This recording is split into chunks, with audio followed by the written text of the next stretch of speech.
pongamos nuestras almas en la mano del Señor, pongamos nuestra mente en sus manos, pongamos nuestro corazón con toda nuestra voluntad en sus manos también. No seamos altivos pensando que nosotros podemos recibir la palabra del Señor y salir a cumplirla por nuestros propios medios, sino seamos humildes y vayamos a la presencia del Señor a encomendarnos antes de abrir el libro y considerar lo que Dios demanda del hombre. Con agradecimiento primero, Señor, porque aquí estamos. Con expectativa después, Señor, porque tú ya antes lo has hecho. Y al mismo tiempo, con profundo recogimiento y humildad, sabiendo nuestra verdadera condición, Señor, que somos pocos, que somos débiles, que somos, Señor, inclinados a la maldad. Nos presentamos ante tu presencia para recibir el pan de tu palabra. Permite, Señor, que tu palabra hoy expuesta sea recibida en buena tierra. Permítenos, Señor, ver pronto el fruto de la exposición de tu palabra, de sembrar esta buena semilla en corazones. Te pedimos, Señor, que vayas no solamente colocando la palabra, sino también haciendo el espacio para que en estos corazones, Señor, germine tu voluntad. Siembra hoy, Señor, tu palabra en corazones y permite que pronto, Señor, nos regocijemos cuando veamos su fruto. Permite, Padre, que esta última sección del Sermón del Monte sea recibida por nuestra iglesia local como ha sido recibida cada una de las anteriores. Tenemos expectativa de fe, Señor. Dependemos de ti en oración.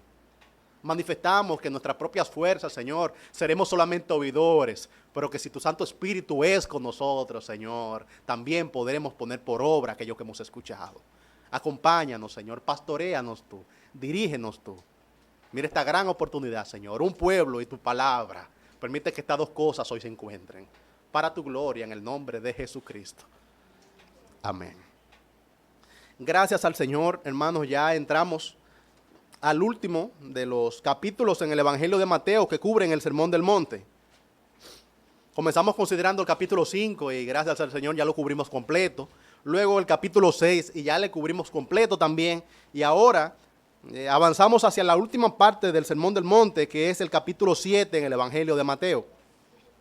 Pueden buscar allí en sus Biblias Mateo capítulo 7 y estaremos hoy exponiendo desde el versículo 1 y hasta el versículo 5. Son muchos los autores que han identificado que en esta última parte del Sermón del Monte nuestro Señor se ocupa acerca del cristiano y sus relaciones e introduce esta sección hablando acerca de nuestra actitud ante el pecado ajeno. ¿Cuál debería ser el proceder de un cristiano ante las faltas de los otros? ¿Cómo deberíamos asumir este hecho de que no solamente nosotros caemos, sino que nuestros hermanos también lo hacen? ¿Y cómo reaccionar en el momento? Acompáñenme, Evangelio de Mateo en el capítulo 7. Consideremos desde el versículo 1 y hasta el versículo 5 con la ayuda del Señor. Dice la Escritura: no juzguéis, es el Señor hablando, no juzguéis para que no seáis juzgados, porque con el juicio con que juzgáis seréis juzgados, y con la medida con que medís os será medido. ¿Y por qué miras la paja que está en el ojo de tu hermano y no echas de ver la viga que está en tu propio ojo? ¿O cómo dirás a tu hermano: déjame sacar la paja de tu ojo, y he aquí la viga en el ojo tuyo? Hipócrita, saca primero la viga de tu propio ojo y entonces verás bien para sacar la paja del ojo de tu hermano. Me imagino que habrán escuchado estos versículos, o por lo menos el primero. Este primer versículo mal interpretado es tristemente célebre. Quizás sea uno de los versículos más conocidos de todo el Sermón del Monte. Y está, hermano, en el top 10 de los versículos que el pecador siempre tiene en los bolsillos. No juzguéis para que no seáis juzgados. Eso tiene, hermano, un atractivo casi irresistible para aquel hombre que no ha nacido de nuevo. Pareciera, hermano, esto la quinta esencia de todo el Evangelio mal expuesto. Y el refugio de aquellos que en vez de considerar todo el consejo de Dios, toman pequeñas porciones de la Escritura no para parecerse a Cristo, sino para evitar parecerse a Cristo. Dice en nuestra introducción que el hombre natural, al juzgar el pecado ajeno, utiliza reglas mucho más estrictas que las que usa para medir el pecado propio. Se hace de la vista gorda ante las faltas suyas, pero está muy atento ante el desliz del vecino. Asimismo, pretende ir por la vida rescatando a otros en aquellas áreas en las que él mismo necesita urgentemente ser ayudado. Esa es la actitud que el Señor enuncia y corrige al comenzar esta última sección del Sermón del Monte. Una lectura superficial hace que el lector simple concluya en que todos los juicios están fuera de lugar y nadie puede juzgar a nadie. Pero al analizarlo detenidamente veremos que el propósito del Señor no es anular los juicios, sino corregir las actitudes incorrectas. Y que en vez de evitar que juzguemos a otros o les ayudemos a corregir sus pasos, su enfoque es a que estemos preparados para hacerlo. Veremos cuál debe ser nuestra actitud ante la falta ajena y que la compasión que mostramos ante el hermano que cae es la misma que recibiremos del Señor cuando nos llegue el momento. Sucede con esto, hermano. Es una actitud muy primaria en el ser humano. Si van al libro de Génesis, encontrarán que ante la caída, la primera actitud del ser humano no fue reconocer cada uno su pecado de manera particular e individual, sino que cada uno trató de buscar a alguien que fuera más culpable. Y cuando Dios reprendió al hombre, el hombre dijo, no, la mujer que tú me diste, esa sí fue que pecó de verdad, Señor. Y la mujer, cuando fue cuestionada, entonces dice, no, yo no, la serpiente. Es una actitud muy primaria en el ser humano, no asumir su propia falta, sino tratar de buscar a alguien que haya cometido una falta más grave que la falta propia. Me gustaría, hermanos, antes de exponer esto, primero comenzar corrigiendo, porque hay una forma incorrecta de interpretar esta enseñanza. Luego le daré algunos ejemplos de juicios legítimos que la Escritura muestra, y con esto quiero enseñar que el propósito del Señor no era eliminar el juicio, sino corregir una actitud.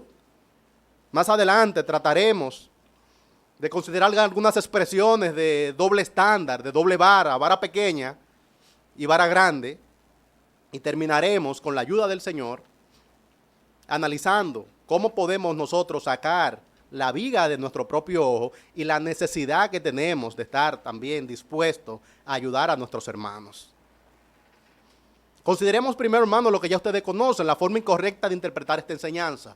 Quizás hay hasta memes en internet, algo que se repite mucho, la expresión, solo Dios puede juzgarme, o no me juzgues, eso es muy fuerte, no me juzgue, que nadie me juzgue. Algunos hasta admiten que Dios puede juzgarle, por lo que quisieran es que nadie les juzgue. La manera más frecuente como se interpreta esta porción de la Escritura es aislando el primer versículo de toda su sección. Hermano, la Escritura no es una serie de versículos independientes, como si fueran diferentes partes de una gran cadena. La Escritura es el mensaje de Dios para su pueblo, y regularmente una persona no transmite todo un mensaje cuando pone el punto ahí seguido. Es más, que gran parte de las confusiones vienen cuando una persona toma una parte de una conversación y la extrae desde el resto. Si nos quedáramos con el primer versículo, entonces tendremos el enunciado. El Señor dijo, no juzguéis para que no seáis juzgados. Pero el primer versículo no le hace honor a todo el consejo de Dios al respecto de esto. Para entenderlo tenemos que ver el versículo 1, el versículo 2, el 4, el 5 y todo el consejo del Señor al respecto de este asunto. Tomar un solo versículo, hermano, de manera aislada, o tomar una serie de versículos y concatenarlo de la manera que nos sea favorable, no es la manera en que un cristiano debe interpretar las Escrituras. Quizás lo primero es eso, aislar el versículo. Sin embargo, esto ignora todo el consejo de Dios y es algo bastante histórico. Si ustedes buscan en sus Biblias, hay un libro completo en la Escritura que se llama el libro de los jueces. El Señor dijo que levantó cada cierto tiempo un juez en Israel y que el peor momento en la tierra de Israel era cuando cada uno hacía lo que bien le parecía. O sea, que no me digan que el Señor evita el juicio porque Él mismo nos puso en su Sagrada Escritura un libro completo acerca de los jueces. Y gran parte de la Escritura lo que es un código legal con la intención de que el pueblo sea juzgado. Al mismo tiempo hay porciones de la Escritura que nos mandan directamente a que tenemos que juzgar. y emitir un juicio correcto. Por ejemplo, dice el Evangelio de Juan en el capítulo 7 y en el versículo 24. Es el Señor también hablando. No juzguéis según las apariencias, dice el Señor, sino juzgad con justo juicio. Hermano, si acaso nos quedáramos en el primer versículo, entonces tenemos aquí una directa contradicción. Porque el mismo Señor que te está diciendo que no juzgues para que no seas juzgado, es el mismo que eventualmente te dice que no juzgues con un mal juicio. Sin embargo, juzgad con juicio justo. Hermano, Dios es un Dios perfecto y Él no se contradice. La contradicción está en el hombre. Si acaso aquí hay una aparente contradicción, está porque las personas no han tomado el consejo completo. Solamente tomaron un versículo y de ahí concluyeron que nadie tiene la capacidad de juzgar a nadie. Al mismo tiempo tenemos casos en las Escrituras donde los apóstoles juzgaron. Por ejemplo, el apóstol Pablo corrigió a la iglesia de Corintios precisamente por su falta de buen juicio. Y le dice en 1 Corintios capítulo 5 a la iglesia una fuerte reprensión porque habían casos de inmoralidad que la iglesia no había juzgado. Y el apóstol Pablo dice, eso es tan grave que yo desde aquí ya yo sí juzgué y he determinado que ese se ha expulsado de la iglesia local. No es correcto decir que nadie puede juzgarlo porque es un asunto antihistórico, porque contradice otras ordenanzas del Señor donde directamente nos manda a ejercitar el buen juicio, porque contradice al mismo tiempo la historia apostólica donde el apóstol estaba juzgando casos en la iglesia local y al mismo tiempo el buen juicio se presenta en la Escritura como un signo de madurez. Dice asimismo la primera carta de Pablo a los Corintios en el capítulo 2 y en el versículo 15. En cambio, él está hablando acerca de discernir espiritualmente. Él dice, leo desde el versículo 14, el hombre natural no percibe las cosas que son del Espíritu de Dios, porque para él son locura y no las puede entender, porque se han de discernir espiritualmente. Y dice el 15, en cambio, el espiritual juzga todas las cosas. Y todavía más fuerte dice, pero él no es juzgado de nadie, o sea, a la luz de la palabra del Señor. Con esto quiero mostrar, hermano, primero, que esta controversia que hay y este refugio de que nadie puede ser juzgado no es más nada que una falsa interpretación, una mala interpretación, tomando una enseñanza del Señor y cortando solamente el primer versículo. No se sientan mal por eso, hermano, porque inicialmente la Biblia no tenía ni siquiera esos versículos. Algo que sucede muy interesante es que las personas piensan que la Biblia siempre estuvo dividida en capítulos y versículos, y no es así. Los capítulos, los versículos y los epígrafes, que son las palabras que aparecen arriba introduciendo la sección, son algo relativamente nuevo. Inicialmente esto no era como que el Señor hablaba por versículos, decía, versículo 1, les enseño esto, versículo 2, les enseño lo otro. El Señor hablaba en un discurso corrido y general. Eventualmente esto fue transcrito por sus discípulos, por los apóstoles, y después, años después, siglos después, esto fue entonces para fines de comodidad y para que podamos localizar porciones de la Escritura, fue dividido en capítulos y versículos. Inicialmente esto era solamente un rollo largo. Y en ese rollo largo era parecido a la correspondencia nuestra.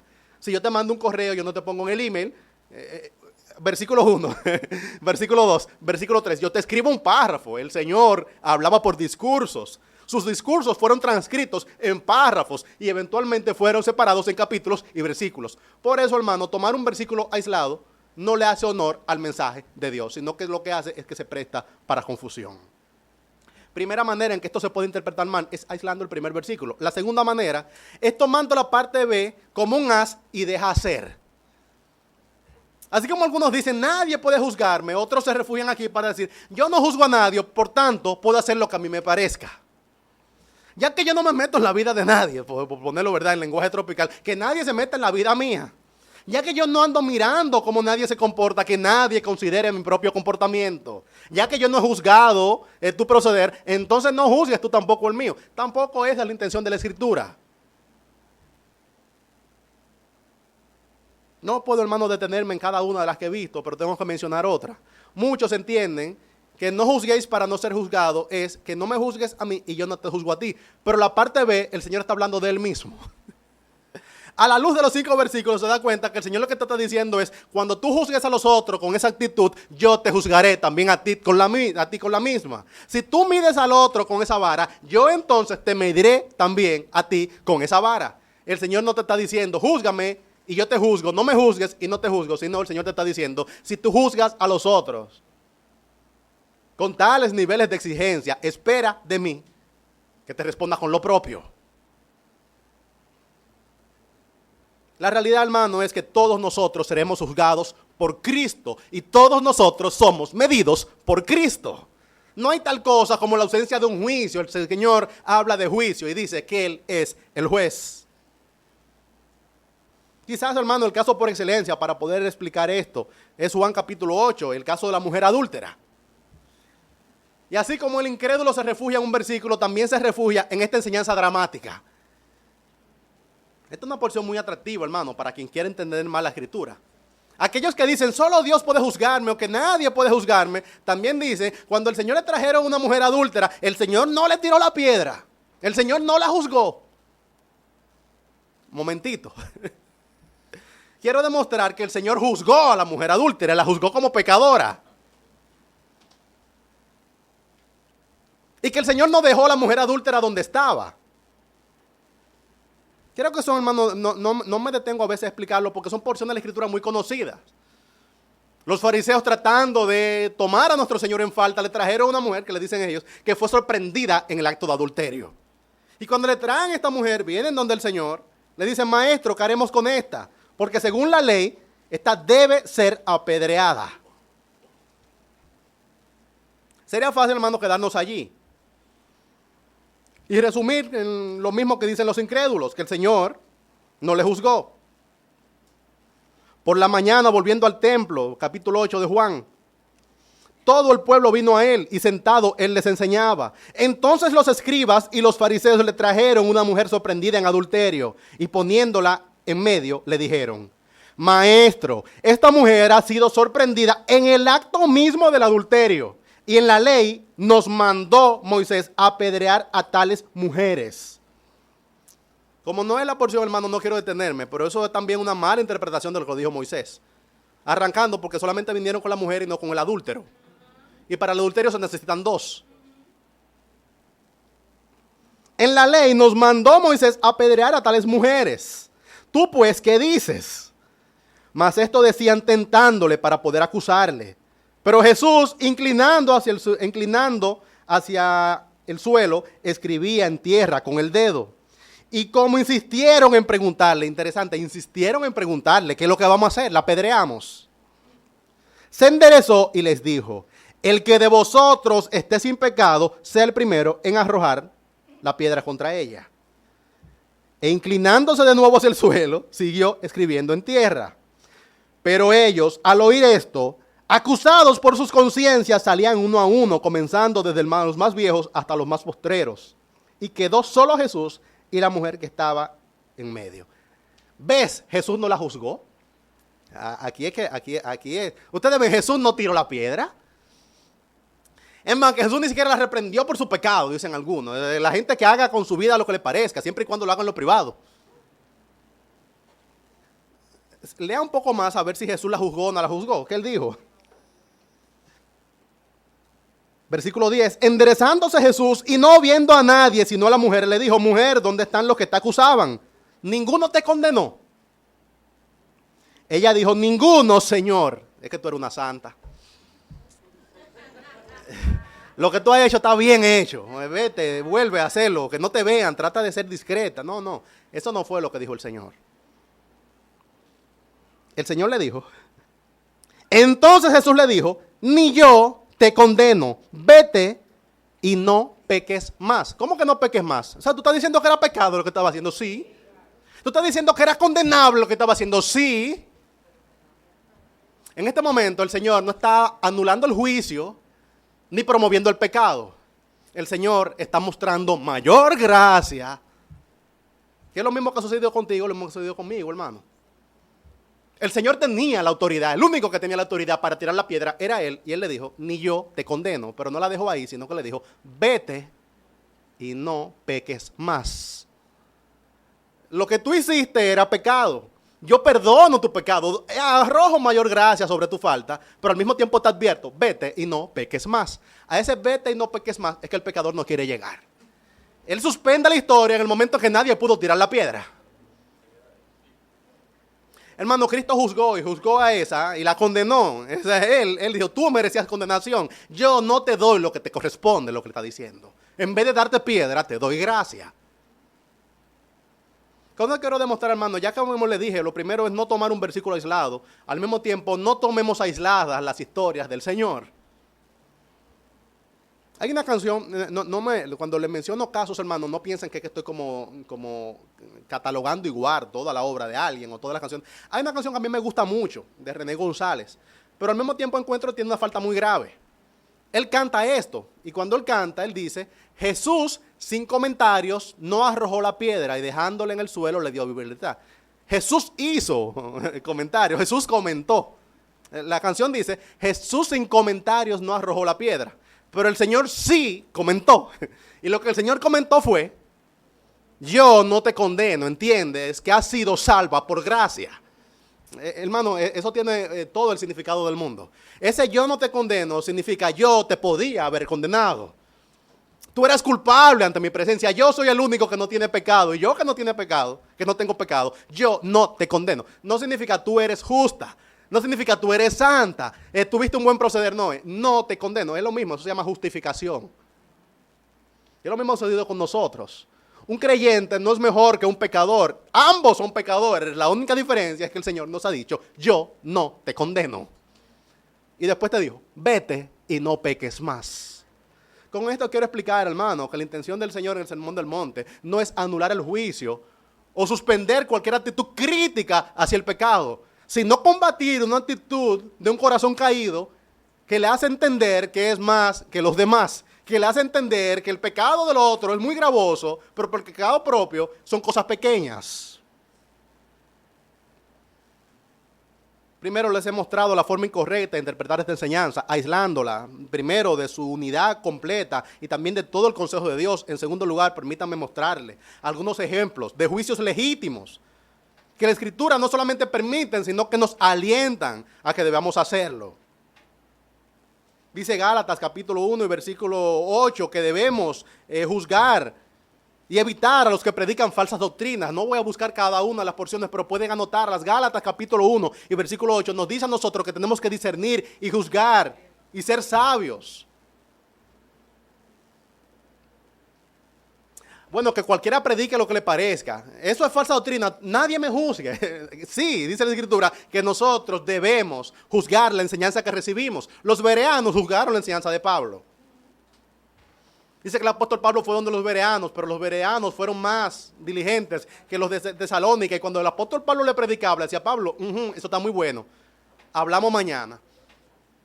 Iban a su casa, veían las Escrituras, hermano, y consideraban si acaso lo que el apóstol Pablo estaba enseñando tenía consonancia con las Sagradas Escrituras.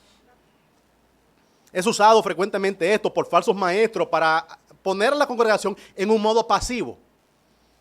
Y a veces utilizan hasta formas de autoridad espurias para difundir falsas enseñanzas. Eso es, yo soy un pastor, tú no puedes juzgarme. Yo soy, algunos se llaman ahora apóstoles. Yo soy un apóstol, tú no puedes juzgar la enseñanza del apóstol. Hermano, sea cuidadoso con esto, porque un cristiano sabio juzga todas las cosas. No recibe la información como una autoridad última. La autoridad última es la regla, que es la palabra del Señor. Cualquier hombre que ha trazado la palabra del Señor tendrá autoridad siempre y cuando sea fiel a la palabra del Señor. No hay tal cosa como un título que coloca a una persona en un nivel donde no sea juzgado. Todo cristiano sabio, cuando recibe la enseñanza de la palabra del Señor, juzga a la luz de la palabra del Señor. Por eso usted tiene que tener su Biblia y leerla, hermano. Venir a recibir un sermón solamente no es sabio, porque usted debe venir a recibir un sermón y a discernir un sermón. Y un maestro sabio no solamente enseña la Escritura, no solamente enseña a la congregación a recibir la Escritura, sino que también prepara a la congregación para discernir la Escritura. Hermano, usted no solamente recibirá la enseñanza de los maestros de su iglesia, un creyente es expuesto a cantidad de enseñanza, ya sea de manera didáctica o sea de manera práctica. Y usted tiene que discernir esto para no terminar en el error.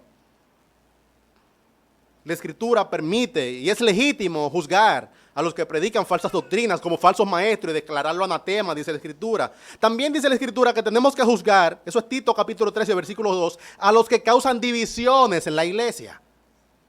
Hermano, eso es sumamente peligroso. Satanás ataca al pueblo del Señor en dos maneras distintas. Primero con falsas enseñanzas y después con controversias innecesarias. Y hay personas que se cuelan en el pueblo del Señor para crear controversia. No me juzgue, que nadie me juzgue. Solo Dios puede juzgarme, claro, a la luz de la palabra del Señor. Eres juzgado como un divisor, como un incendiario, como alguien que no ha venido a edificar el pueblo, sino a destruirlo. Dice la Escritura que tenemos que juzgar a aquellos que causan división. Hermano, para administrar la disciplina en la iglesia local hay que ejercitar el juicio. De manera progresiva, dice la Escritura que el primero que tiene que juzgar eres tú. Y discernir si ha habido una falta, después buscar otro más. Y después la iglesia completa tiene la autorización no solamente de juzgar, sino hasta de tener a aquellos que estaban entre sus filas eventualmente, que se han desviado como gentiles, como aquellos que no son parte del pueblo del Señor. Pero el juicio más importante que todo creyente debe discernir es aquel que no dice la palabra del Señor, de que nos consideremos a nosotros mismos, a ver si verdaderamente estamos en la fe.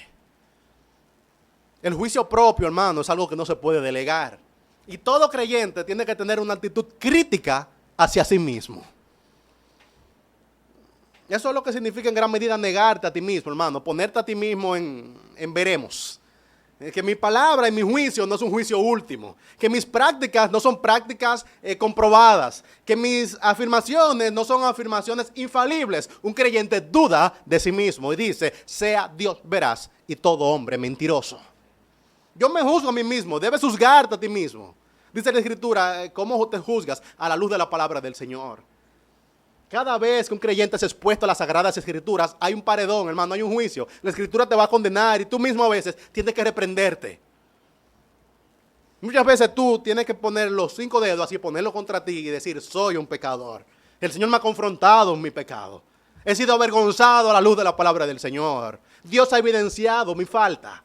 Nosotros no leemos la Escritura de manera pasiva, lo leemos de manera crítica, con nosotros mismos. Yo veo las reglas de Dios y me veo a mí mismo y cuando encuentro diferencias digo, sea Dios veraz y todo hombre mentiroso.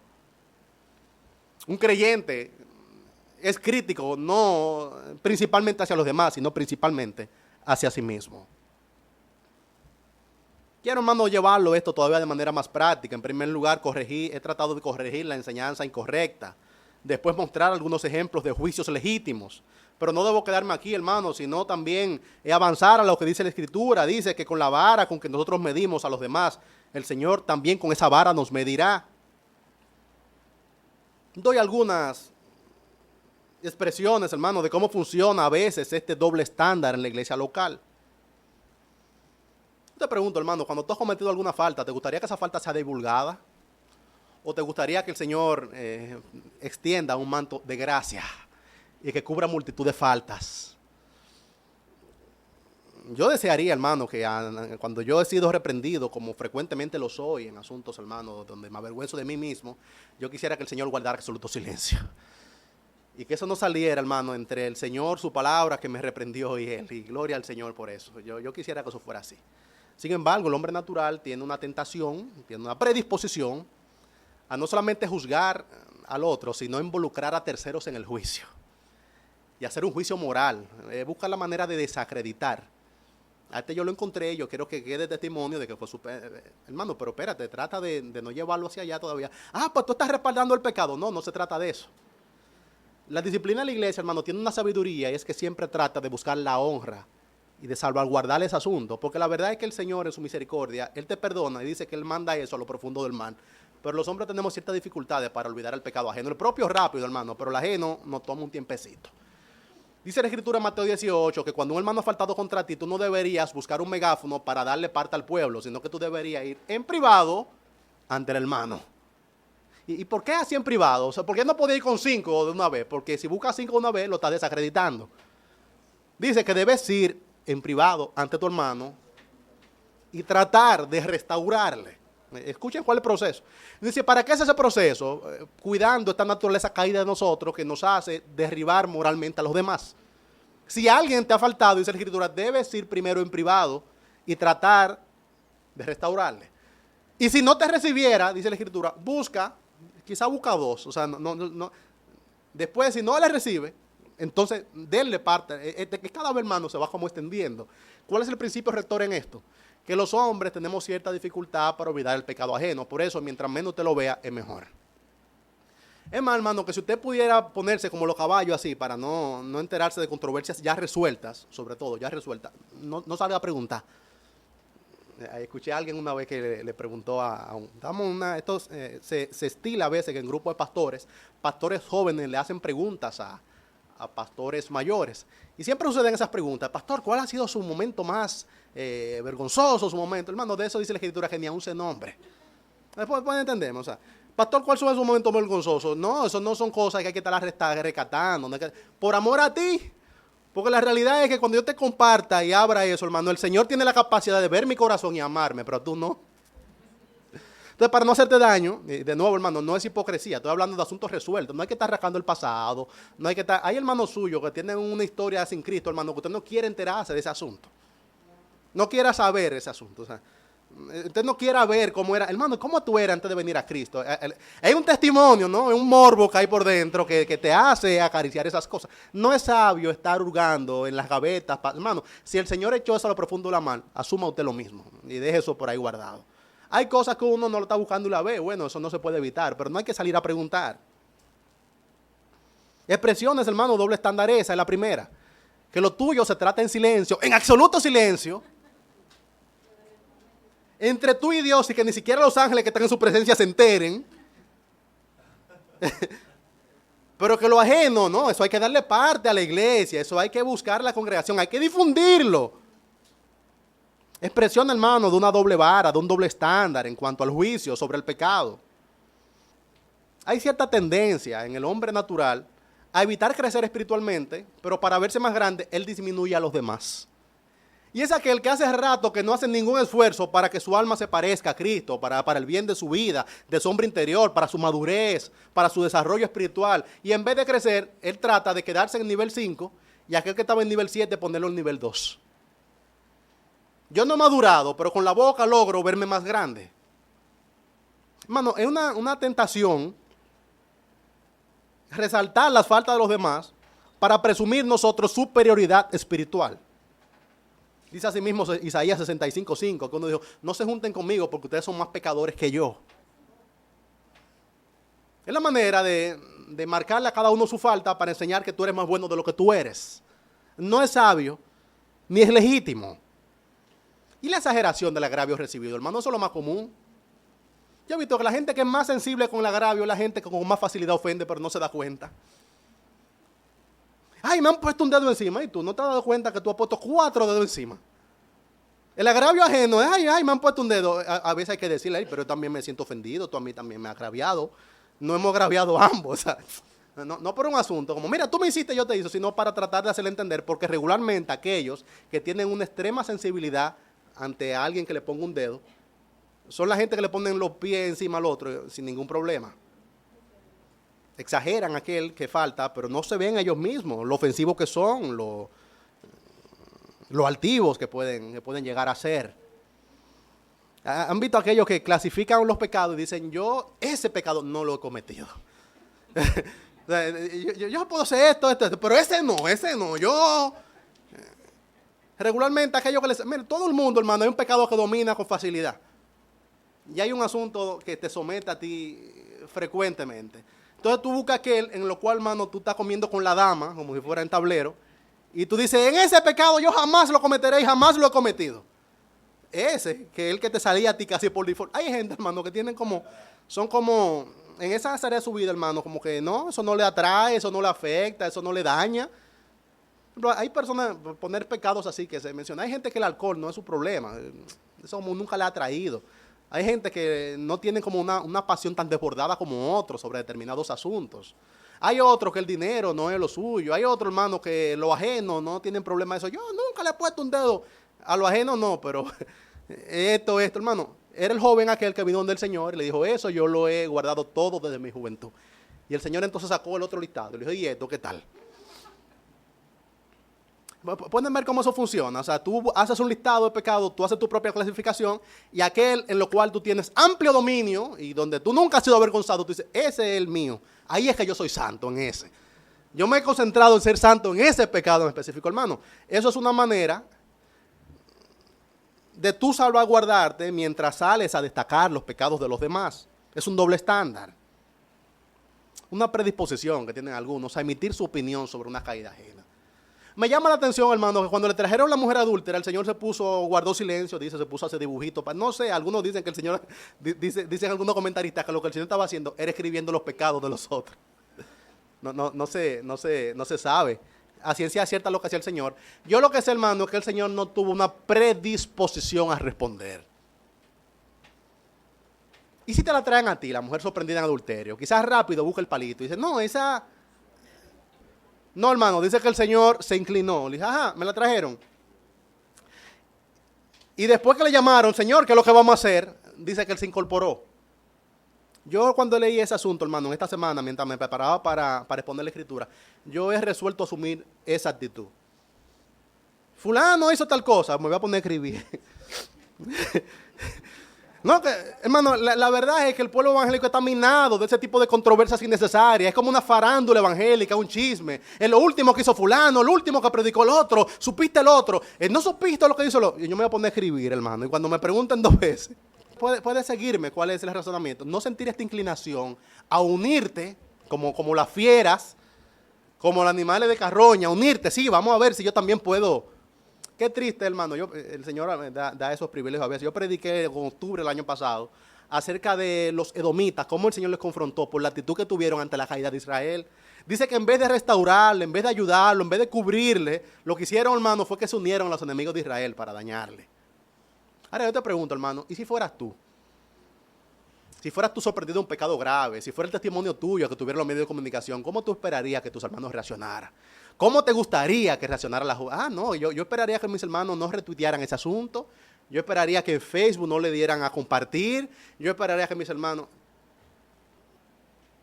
Un creyente tiene que ser muy cuidadoso de eso, hermano, porque estar muy pronto a emitir un juicio, muy probablemente así mismo esté el Señor presto a emitir juicio contra ti. Y entre bomberos, hermano, no nos pisemos la manguera. La verdad es que hay pecados que se han hecho evidentes, pero los tuyos todavía están ahí. Que no se hayan hecho evidentes no significa que no estén.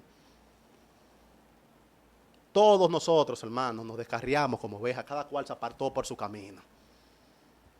Que alguien haya sido menos discreto que tú no hace que sea menos pecador o más pecador. Expresiones de doble estándar, hermano.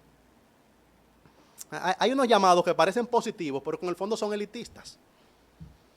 Oye, vamos a hacer una clasificación de las iglesias que son bíblicas. Yo me pregunté, ¿qué es lo que son iglesias que son bíblicas? Las que predicamos la sana doctrina. Y todas las iglesias no debemos predicar la sana doctrina. Sí, y normalmente se quedan ahí 3 o 4 iglesias, que son como las que más se parecen, como lo que son. Nosotros somos las iglesias, los paladines. Hermano, ten cuidado con eso.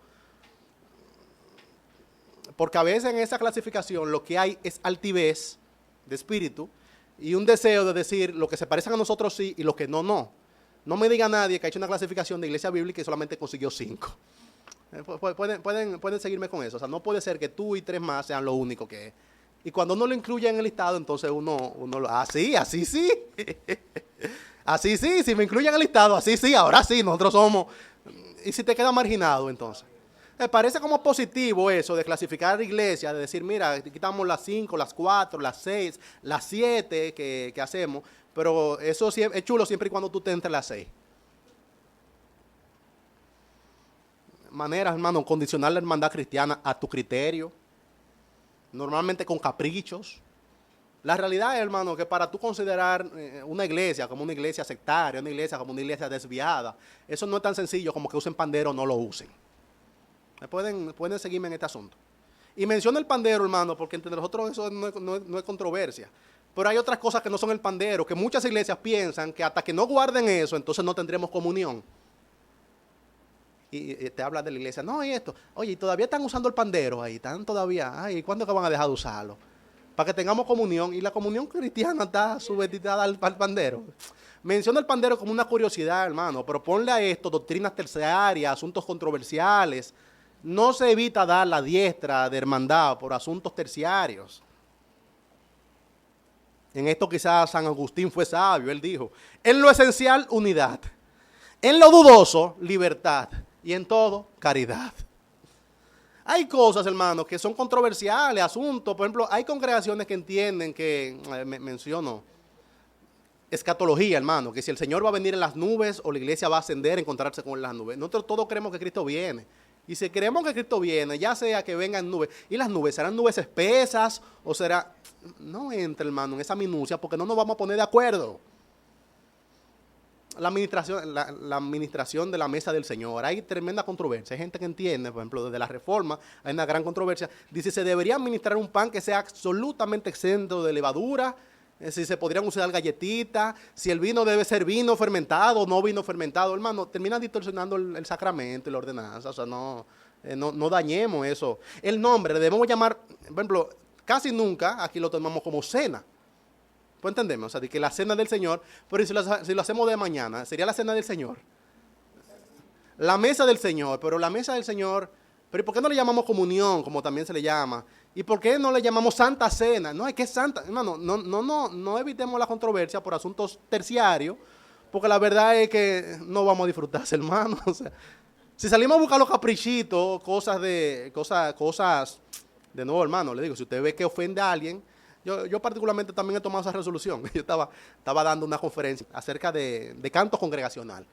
Y se me acerca una hermana, wow, qué hermana más amable esta. Y ella va con tanto cariño, hermano, me dice, pastor, usted está enseñando eso, que el canto congregacional, pero que no le llame canto, llámele himnos congregacionales.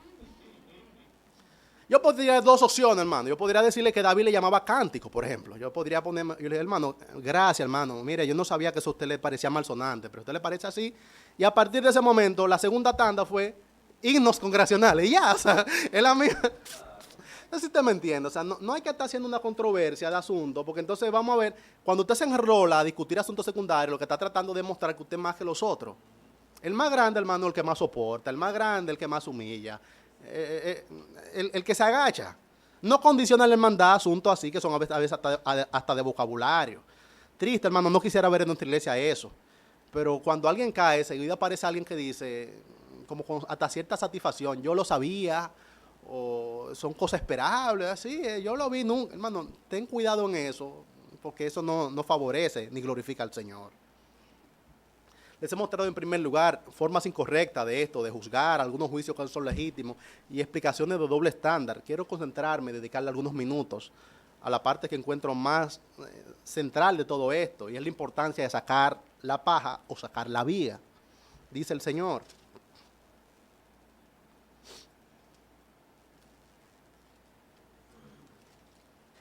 Fíjense la sabiduría que tiene toda esta enseñanza. El Señor no lo dejó ahí, sino que le dice,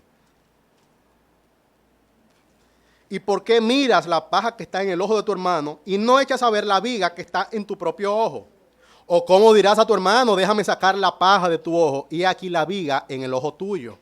Hipócrita, saca primero la viga de tu propio ojo y entonces verás bien para sacar la paja del ojo de tu hermano. Mano, una característica casi infalible, casi eso es seguro que lo tiene, de una persona que anda buscando ser un bombero para rescatar a otro del fuego, que al mismo se le está quemando la casa. Y yo no sé a qué eso viene, hermano, pero casi todo el mundo que es ducho en un pecado quiere ofrecerse para ayudar. Y no está mal ofrecerse, hermano. No es incorrecto hacerlo. Podría ser una expresión de amor. Sin embargo, seamos cuidadosos en esto. Quienes dan rienda suelta al chisme, a la murmuración, siempre dicen estar preocupados por el testimonio de alguien. Ese es el testimonio de la iglesia, el testimonio de la persona, el nombre de Cristo. Siempre tienen una preocupación que es muy legítima, hermano. Pero si es muy legítima, deberían ser un poquito más silenciosos. Eso es como lo que le da permiso. Mira, no es algo en contra de él, sino que estoy preocupado por la salud de la iglesia. Seamos en eso sabios. Algo que he visto, hermano, es que la mejor manera de ayudar de hacer que los demás mejoren en alguna área específica es mejorando nosotros mismos y guardando absoluto silencio. Tú quieres que tu iglesia sea más santa en un área, tú mismo trata de ser más santo en esa área y guarda absoluto silencio. Quizás el Señor en su providencia, al ver el testimonio tuyo, haga que alguien se acerque a ti y te pregunte, hermano, ¿de qué manera que tú has logrado glorificar al Señor en esa área de tu vida? Tú quieres que tu iglesia sea más santa en esa área, hermano, trata de ser tú más santo y guarda absoluto silencio. A menos que seas un pastor, hermano, para cualquier persona es una indiscreción, te hace metiendo el corazón de alguien. Dice que un pastor está llamado a vigilar la congregación, hermano. Usted no. Usted no está llamado a ir a la casa.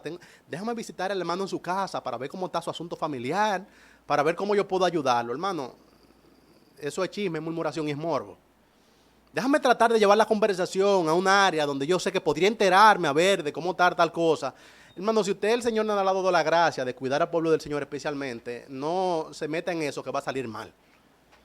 De nuevo le digo, los pastores estamos abocados a vigilar el rebaño y no es tampoco que quisiéramos de mira amor estar lidiando con cosas. Hay cosas que uno tiene que verlas por el ministerio pastoral, pero uno quisiera no verlas. Pues pueden entenderme el dilema. Hay cosas que uno tiene que verlas, hay cosas de las cuales uno tiene que ocuparse, pero un creyente no está llamado a hacer eso. Tú no tienes que tener una actitud de inquisición, y esa actitud de inquisición es al mismo tiempo una actitud diabólica. Dice la Escritura que Satanás es el acusador. El que anda buscando cúmulo y haciendo fardo de pruebas contra los santos es Satanás, hermano, no se una a ese asunto. Que regularmente eso es lo que contribuye a la destrucción del cuerpo de Cristo. Miren, poder ayudar a otros es una justa motivación para buscar la santidad personal. No es algo de poca importancia querer buscar la propia santidad con la intención de ayudar a los otros a vivir en santidad. Eso es algo loable. Yo no quisiera como desestimular, hermano, que tú tengas el propósito de bendecir a tu iglesia, mejorando en esa área de tu vida de forma tal que tú puedas ser ejemplo. Les pongo un caso. Es común que hermanos que han tenido quizás malas decisiones en su vida quieran enmendar eso con la intención de poder eventualmente ayudar a sus propios hijos o ayudar a otros hermanos nuevos creyentes. Gloria al Señor por esa actitud, porque es una actitud que honra al Señor. Precisamente, hermano, la gran necesidad que hay en el pueblo del Señor es que hayan maestros, pero maestros cualificados. Y lo que descalifica a una persona para el liderazgo cristiano casi siempre son asuntos morales. Por eso, que una persona quiera cuidar su testimonio, cuidar su integridad, de forma tal que sea útil al Señor, que quiera sacar la paja de su ojo, no es algo que se debería tener como un asunto secundario, eso debería ser aplaudido. Es algo que honra al Señor. Conocer la Biblia solamente, hermano, no es suficiente. También hay que tener un testimonio para que tengas autoridad y la puedas enseñar. Cuando Pablo se quejó de la iglesia en Corinto porque eran como niños, no era porque conocían poco la Biblia.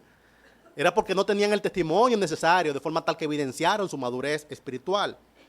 Sin embargo, le diré, hermano, que esto uno no debería hacerlo su causa principal. La causa principal para la búsqueda de la santidad debería ser agradar a nuestro Señor. Debería ser nosotros estar en paz con Dios. No debería ser, yo voy a buscar la santidad para yo poder tener la autoridad, para poder ayudar a los otros. No debería ser el caso, hermano. El caso primario debería ser nosotros buscar parecernos a Cristo. Solamente por el simple deseo de parecernos a Cristo. Y con relación al deseo que a veces se manifiestan estas cosas, les diré que dice Gálatas capítulo 6, que debemos ser en extremo cuidadosos, hermanos, cuando intentamos ayudar a alguien. Y esto a veces se subestima. La verdad, hermano, es que ayudar a una gente que está cometiendo un pecado es muy peligroso, porque tú mismo eres vendido al pecado. Me dice, un pecador tratando de ayudar a otro pecador, hermano, es como mandar a una persona que ha sido sacado del bajo mundo, mandarlo ahí como misionero. Eso no debería ser su lugar. O sea, no podemos amarrar, como decía, amarrar el perro con salchicha. No podemos poner una persona que está cojeando una área y el Señor espera que tú ayudes a alguien. Con extremo cuidado, hermano. Eso es lo que hay que hacer. Lo que le quiero decir con esto es que quitar la paja del ojo de tu hermano no es un asunto inocente. Fácilmente te quedas tú enredado entre la pata de los caballos. Son muchos los que se han querido meter a bomberos de que prepagan un fuego y no salen. Sea sabio en eso, hermano, de tratar de salir corriendo, de que restaurar al otro, ayudarlo. Hágalo por un deber cristiano, pero no tenga la inclinación a jugar con fuego. Porque usted es de papel, usted no tiene su misma naturaleza. Dice el libro de Gálatas en el capítulo 6, versículo 1, hermanos, si alguno fuere sorprendido en alguna falta, vosotros que sois espirituales, restauradle. Ve que el Señor te dice que salga. No, pero no te dice ahí solamente. Después te dice, restauradle con espíritu de mansedumbre. Oye, ¿cómo hay que restaurar a un hermano? No, ven que yo te voy a reparar, ven que yo tengo aquí la clave, ven que yo sé cómo es que eso. No. Es desde abajo, hermano, con espíritu de mansedumbre. considerándote a ti mismo, no sea que tú también seas tentado. Yo le digo, hermano, mire que el ministerio de la restauración, eso está para la grande liga la grande liga de la vida cristiana, hermano. Es que normalmente cuando tú intentas ayudar a una persona, mira, ¿de qué es que es de la soberbia? No hay una cosa más contagiosa que la soberbia. Reúnete con un soberbio y tú mismo vas a querer hablar duro. Y tú mismo vas a querer caminar como por encima de los hombres. Eso se contagia, sea cuidadoso con ese asunto. Ve tú y restaura al avaro. Quizás no vuelve. Pero que ustedes creen, hermano, no subestimen. Su asunto no es vendido a todas esas cosas. Si hay que hacerlo, se hace, hermano. Pero eso con temor y temblor. O sea, porque yo mismo puedo terminar. ¿Y cómo fue que tú hiciste el negocio aquel? ¿De qué manera fue que tú? ¿Y cuánto era que vendía? ¿Y quién era que te lo compraba? Entonces, el apóstol Pablo le dijo a Timoteo, ten cuidado de ti mismo y de tu doctrina. O sea, no es ten cuidado de tu doctrina, no, ten cuidado de ti mismo. Sea cuidadoso, hermano, dice ahí que lo hagas con espíritu de mansedumbre y considerándote a ti mismo. O sea, no te expongas innecesariamente.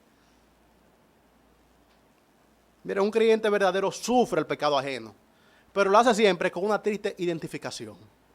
No es como que lo sufro, como, ay, eso me molesta, yo nunca he percibido ese olor, ay, quiten eso de ahí, no.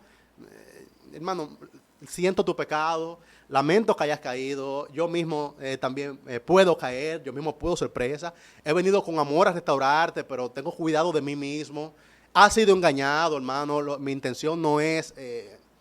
Me recuerda una anécdota así, para mí fue muy memorable, de una de las películas que proyectamos en el Festival de Cine de este año, que era Prueba de Fuego, que había uno de los bomberos que estaba animando a su compañero para que luchara por su matrimonio. Y él le decía, mira, eso es como la pimienta y la sal, que no se debe separar, y le daba tanta palabra de ánimo a su compañero bombero para que luchara por su matrimonio. Pero su compañero bombero no entendía por qué él tenía esa carga de cuidarle a él en su matrimonio. Pero él tampoco le dijo cuál era la razón. Eventualmente, en la película, de refilón, su compañero bombero que está siendo ayudado se entera y él tiene que decirle, mira, yo te he ayudado, yo quiero que tú luches por tu matrimonio, porque yo cuando tuve la oportunidad de luchar por mi matrimonio, no luché. Porque yo por negligencia perdí mi familia. Y lo que te quiero evitar a ti es que vayas por el mismo derrotadero por el cual yo estuve transitando. Es la manera que un pecador ayuda a otro pecador. No es me avergüenzo de tu pecado, eso que estás haciendo, soy superior a ti. No, hermano, desde abajo es, hermano, mira, yo quiero, yo que soy pecador igual que tú, de pecador a pecador, yo he venido a decirte que quiero ayudarte a que no coseche el mismo mal que he cosechado yo. Así que un pecador ayuda, hermano, es como con una profunda identificación. Lo hace con compasión, lo hace con paciencia, no lo hace con premura, no lo hace rechazando al otro porque él mismo puede ser rechazado.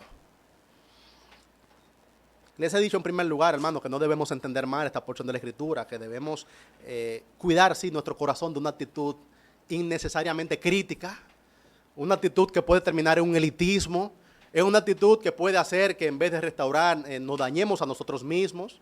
Le he mencionado algunos ejemplos como la falsa doctrina, los que causan divisiones, la disciplina en la iglesia y el juicio propio que debemos no, en vez de evitarlo, deberíamos cultivarlo intencionalmente. Algunas expresiones de doble estándar, de doble vara con las cuales debemos tener cuidado. Y también, hermano, la profunda necesidad de cuidarnos a nosotros mismos cuando intentamos ayudar a alguien. Quisiera orar por la iglesia para que el Señor nos cure de ese asunto también. Así como oramos hace una semana para que el Señor nos curara del afán y la ansiedad, vamos a orar al Señor con humildad como iglesia para que el Señor nos cuide del juicio extremadamente crítico, para que el Señor nos cuide de esta actitud de exagerar lo que el hermano está haciendo y pasando nosotros la mano por las cosas propias. Sobre todo, orémosle al Señor para que estemos en la capacidad, si acaso fuere necesario. Oigan la expresión. Oremos al Señor para que estemos en capacidad, si acaso fuere necesario, de poder restaurar a un hermano que ha caído. No salirlo a buscar, hermano, no es, démelo a mí que ese lo restauro yo, sino si acaso fuera necesario y el Señor nos da mayor gracia, que podamos con compasión, con amor y con mansedumbre restaurar a un hermano que ha caído. Oramos al Señor. Pedimos primero, Señor, por la viga que está en nuestro propio ojo. Admitimos, Señor, que somos tan desviados como el que más. Que quizás por nuestro pecaminoso cuidado, Señor, todavía nuestro pecado no se ha hecho manifiesto, pero que está ahí. Y vemos, Señor, el pecado manifiesto en los hermanos, en los que anhelamos la santidad para toda la iglesia. Te pido como pastor de esta congregación, Señor, que nos cure de este profundo mal, de descalificar a los otros, de hacer clasificaciones espurias, de aislar a nuestros hermanos que han caído, que han faltado. Permite que esta sea una iglesia que en vez de aislar, reciba. Que en vez, Señor, de dar la última pedrada, la estocada final, que sea la iglesia que restaure. Te pido, Padre, que nos cuides al mismo tiempo al hacerlo. Te pido, Señor, como pastor de esta iglesia, que permita que la santidad no sea un asunto accesorio, que sea nuestra realidad, Señor, que sea nuestro deseo. Y que el amor, Padre, sea sin fingimiento. Al mismo tiempo, Señor, te pedimos por aquello que quizás más temprano que tarde se ha hecho manifiesto su pecado. Trae para ellos un nuevo momento. Permite, Señor, que en vez de estar vestidos con un manto de vergüenza, sean, Señor, vestidos, revestidos por ti de un manto de honra. Te pedimos, Padre, que como iglesia seamos una iglesia humilde en eso. Una iglesia, Señor, que en vez de llenarse de soberbia, vaya a lo más profundo y que recuerde su pasado y hasta su presente. Trae, Señor, no tolerancia, sino trae, Señor, un poco de paciencia. Permite que nuestros hermanos, Señor, que todavía no están dando pasos firmes, lo den pronto. Y que aquellos, Señor, que le ven dar sus primeros pasos, no se desesperen. Permítenos, Señor, ser pacientes para con otro y esperar la misma paciencia de tu parte. Gracias, Señor, por tu sabiduría. Gracias por tu palabra. Gracias por tu corrección.